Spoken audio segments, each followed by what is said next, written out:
Hello there, welcome back to another week of shows. This week's going to be a bit busier than normal. You'll notice that as we go along the week. I have a lot of things I want to talk about this week, so it's busier. So I hope you enjoy what I've got in store.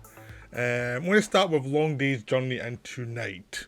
Now, this was directed by Bi Gan, who also did Kylie Blues. It starred Huang Ju and Tang Wei, and I hope I pronounced their names right. I mean, Tang Wei was actually Michael Mann's Black Cat, so she's been in a bunch of stuff. The lead actor, who's from No Touch of Film, could probably tell you everything he's done. I can't. I'm not that knowledgeable yet. But, but Asian cinema, I'm just not knowledgeable. But he's terrific in this. The whole film is wonderful. I was told this was a great film for months and months before I got there. It's one of those ones that, if you actually look at the podcast, Who's podcast, it's been mentioned repeatedly. It's been mentioned various, in our community, it's been mentioned various times with different people how good this film is. So, of course, I bought it and then proceeded not to watch it. Because watching it would be too easy. Why watch it when you can have it in your backlog and feel guilty about it? That's a more dignified response. So eventually I got around to watching it, and it is wonderful. It is genuinely wonderful. Now I've got to say that there's a 3D element in it that I didn't see because I watched a projector, which isn't 3D, so I never got to see the 3D element. So there we go. So I haven't seen the full experience.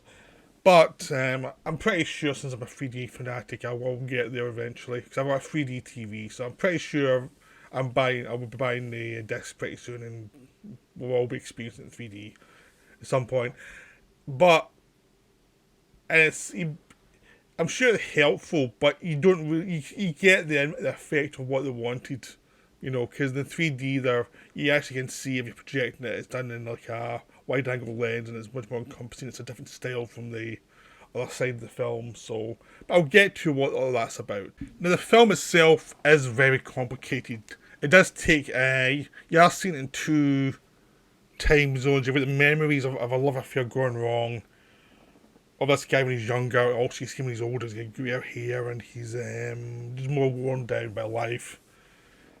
And it's the idea of the process of aging, the process of how you look back in love, and how you hang on to certain people in your head, and how constructive or destructive can it be to you, and do you see them objectively? Now in this thing, you never quite tell exactly what happened. Early on he talked about a guy called Wildcat who died early, and then he talks about this woman he met, and you see him hunting down clues about what happened to the woman as she left, because she was married to this typical thing. She's married to a gangster. She can't leave him now. And you've got basically two potential threads of flashbacks you see. One flashback, our central character has been caught and is getting tortured by the gangster. Another flashback, she convinced him to shoot her husband. And in the cinema during an action scene. Now, is these true? I don't know. I've only seen the film once. I suspect they're both fantasies. But she did manage to leave her husband, so maybe something happened. But you're never quite sure exactly what happened. And you actually can get a sense of this film as about the kind of the high fantasy element of melodrama versus the kind of disappointment of life. It's kind of the feeling that goes through the film. You've got what's in your head, and you've got what's actually in reality, which has been worn down by life and the exhaustion of life, and how things go wrong in life, and how things aren't as simple as they are in the cinema. So it's a very cinematic film about cinema and its flaws and its attractions. But it is still not completely just about that. It's about... It uses cinema as a metaphor for your memories. And do you remember right, or do you remember accurately? And are you blocking things out and you're not aware of it? And if you Are you actually objectively looking at a person who you're in love with, or are you seeing what you want to see to make it easier on yourself? Which can lead to heartbreak if you're not paying attention. So it's all about those things which have been part of cinema since the start. You know, since the beginning of cinema, you've had like femme fatales, film noirs, dark romances, all these things that have been stories for centuries have gone to cinema, and cinema, because it's so much about voyeurism, has managed to, enhance the emotion of some of these stories and create this kind of almost narcotic element, which this film kind of really plays into and really develops. Now, because this is a film that is still quite recent, I'm trying to avoid spoiling anything. I mean, it's not plotty. I mean, most of the stuff I've discussed is something you'll feel early on in the film. It's not a plotty film, it's a character-based film, it's also a moody film about cinema.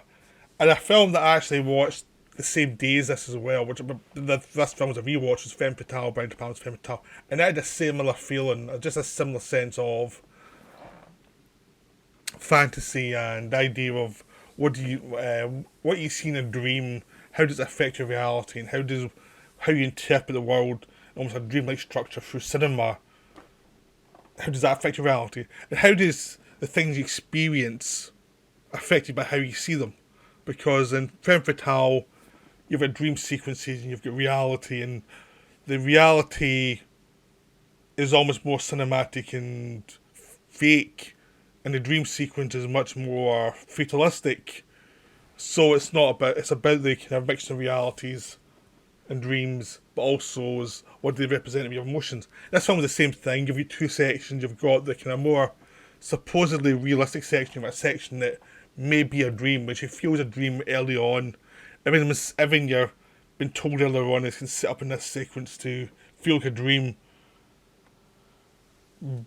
But it ties into what you've seen before, and it gives alternative emotions to it, and alternative things that maybe a character couldn't face in his real life, but could bring up in his dreams. And there's that sense of this dream sequence actually feels more realistic and less film noirish than the supposed reality. And it's how do these two worlds of emotion mix in, and what do they actually create? So the dream creates a reality that maybe you can't face in reality. I'm not going to tell you any more about that sequence. There's something. It's pretty famous. There's a 50-minute shot, and it is wonderful. And it is. Yeah, I'm meant to wonder what you're actually seeing. But it is an idea of cinema. What does cinema do with you, and what does cinema create with you? But you can tell I'm not going into the actual plot mechanics, because one, you have to see it to get them. It's a story about characters and about how your emotions affect who you are. But it's like there's not much to spoil, because it's a character piece and it's about stuff you've seen before. But it's put together in such a great way that it feels completely unique and different. It's just got this weird uniqueness to it that is just wonderful.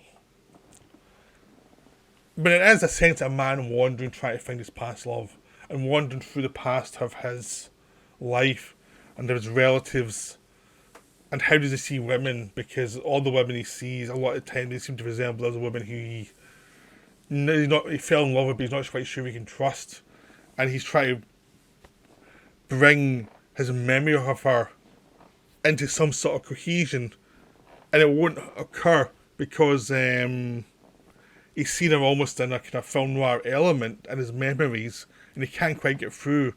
But also, when you see her talking to him from his memory, you can see there's other stuff going on with her that he either can't quite figure out, or he's not capable of having emotional tenacity to figure out. He's just maybe not emotionally mature enough to really go into the detail he really needs to. What's really great about this film ultimately is it's about the delusions we have about our own lives and about ourselves and about other people, and how we respond to them, and how we actually see people talking and what we're seeing and what they're saying. Like, in a cinema, you can be seeing someone say something, but you can be, but from a point of view of a character, you're only seeing it tinted towards what that character wants because an actor's been told to portray it a certain way.